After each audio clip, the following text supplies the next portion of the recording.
మాజీ మంత్రి హరీష్ రావు మాట్లాడుతున్నారు. ఇప్పుడు అలా చూద్దాం.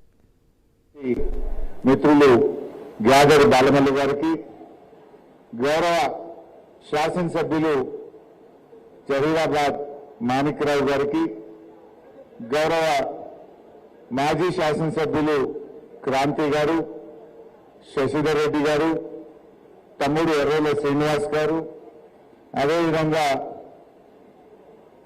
గౌరవనీయులు మామిళ్ళ రాజేందర్ గారు, పట్నం మాణిక్యం గారు, మన డీసీఎంఎస్ చైర్మన్ శివకుమార్ గారు, చంద్రగౌడ్ గారు,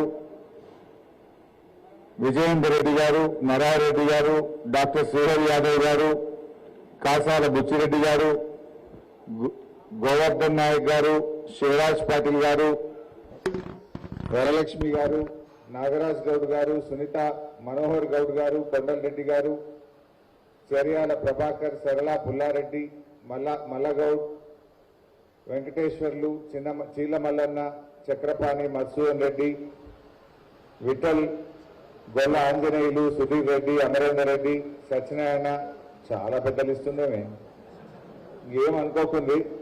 గౌరవ కౌన్సిలర్లు, మహిళా నాయకులు, మాజీ కౌన్సిలర్లు, ముఖ్యంగా గౌరవ సర్పంచులు, మార్కెట్ కమిటీ మాజీ చైర్మన్లు, డైరెక్టర్లు, పిఎస్సిఎస్ చైర్మన్లు, డైరెక్టర్లు, రైతు బంధు సమితి అధ్యక్షులు, మండల పార్టీ అధ్యక్షులు, గ్రామ శాఖ అధ్యక్షులు, పట్టణ అధ్యక్షులు, వార్డు అధ్యక్షులు, ఉద్యమకారులు, బీఆర్ఎస్ కుటుంబ సభ్యులు అందరికీ పేరు పేరున నా నమస్కారం. మా షేక్ సాబేర్ గారికి, గౌరవ మా జర్నలిస్టులకు కూడా, సంగారెడ్డి జర్నలిస్టులందరికీ కూడా నమస్కారం. ఇవాళ ముందు ఒక విషయం మాట్లాడి నేను సరళకు పోతా. ఇక్కడ కూర్చున్నా ఇప్పుడే అక్కడ జూపల్లి కృష్ణారావు మళ్ళా ప్రెస్ మీట్ పెట్టింది. జర ఒక 2 నిమిషాలు రాజకీయం మాట్లాడి మన కథలకు వస్తాయి. ఇక నేను మాట్లాడాలనుకున్న అసలు ఇవాళంతా ఎస్ఐ మాట్లాడదామని వచ్చిన, కానీ ఆడ డ్యామేజ్ కంట్రోల్ నిన్నంతా ఆగమైపోయారు కదా కాంగ్రెస్ వాళ్ళు. గోల్ కొట్టమనుకుంటే సెల్ఫ్ గోల్ అయిపోయింది నిన్న. ఇంకా ఏం చేయాలో అర్థం కాక డ్యామేజ్ కంట్రోల్ స్టార్ట్ చేసింది. అది కూడా ఏమైందంటే పప్పులో కాలేసాడు మళ్ళా. ఇప్పుడు మళ్ళొక్కసారి అలా బట్టలు ఇప్పే పని పెడతాయి. అది మా సంగారెడ్డి జర్నలిస్టుల సాక్షిగా, రాష్ట్ర ప్రజల సాక్షిగా, మా సంగారెడ్డి బీఆర్ఎస్ కుటుంబ సభ్యుల సాక్షిగా వాళ్ళ కథ ఏందో, వాళ్ళ మాటలు ఏందో, వాళ్ళ లెక్క ఏందో ఒక్కసారి చెప్పుదామని అనుకుంటున్నాయి. సరే, నేను ఏమైందో మీరు అందరు చూసినారు. 2 భాగాలు కానీ ఒకటి జూపల్లి మళ్ళీ మాట్లాడిందంటే ఆయన సంగతే చెప్తా. నిన్న జూపల్లి కృష్ణారావు గారు మన కేటీఆర్ గారు మాట్లాడితే 11 గంటలకు తెలంగాణ భవన్ వస్తున్నా చూసుకుందాం, నేను చెప్పింది తప్పైతే అప్పుడే అక్కడే రాజీనామా చేసిపోతా అని డైలాగ్ కొట్టినా. నేను వాస్తవానికి సిద్దిపేటలో ప్రోగ్రాం ఉండినాను.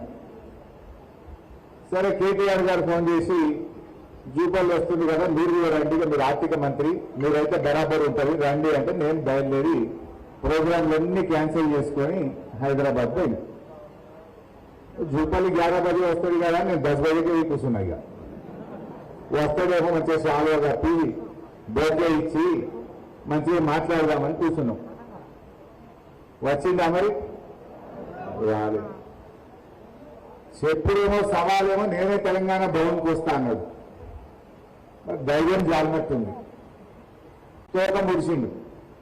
నేను భవన్కి రాను, అసెంబ్లీ ముంగట అమరవీర స్తూపం కాడుంటే గిరికే రాండి అన్నాడు.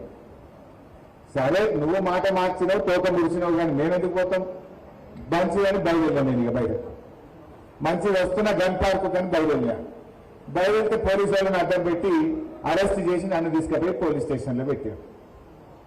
ఆ పోలీస్ స్టేషన్లోకి వెళ్ళి కూడా మళ్ళీ మీడియా సాక్షిగా జూపల్లికి బుక్ చేసిన, మంచిగా స్టిక్కర్ అతికేసిన, జూపల్లి రమ్మంటివి నీ పోలీసు వాళ్ళని అడ్డం పెట్టి ఆపి మరి ఈడికే పోలీస్ స్టేషన్లో మాట్లాడుకుందాం, నీ పోలీసులే కదా, నీ గవర్నమెంటే కదా, గవర్నమెంట్ రా అని చెప్పిన. వచ్చిందా? రాలే. అంటే రాకుండా మళ్ళీ ఇప్పుడు ఉత్తరం రాసింది. ఆ ఉత్తరం రాసి నాకు వాట్సాప్లో పెట్టింది, ఫోన్లో చదివి కూర్చొని గదే చదువుతుంటే అప్పటి నుంచి ఆ ఉత్తరం చదివిన. ఇక ఆ ఉత్తరం ఏందో ఆ కథ ఏందో ఆయన సంగతి ఏందో ఒక్కసారి మీ ముగ్గురు చెప్తామని అనుకుంటున్నా. ఇక సరే నిన్నేమైందో మీకు తెలుసు. ఆయన పూటకో సవాలు, రోజుకో అడ్రస్. మొదలేమో నేనే భవన్కి వస్తున్నాను, మళ్ళీ ఏమో లేదు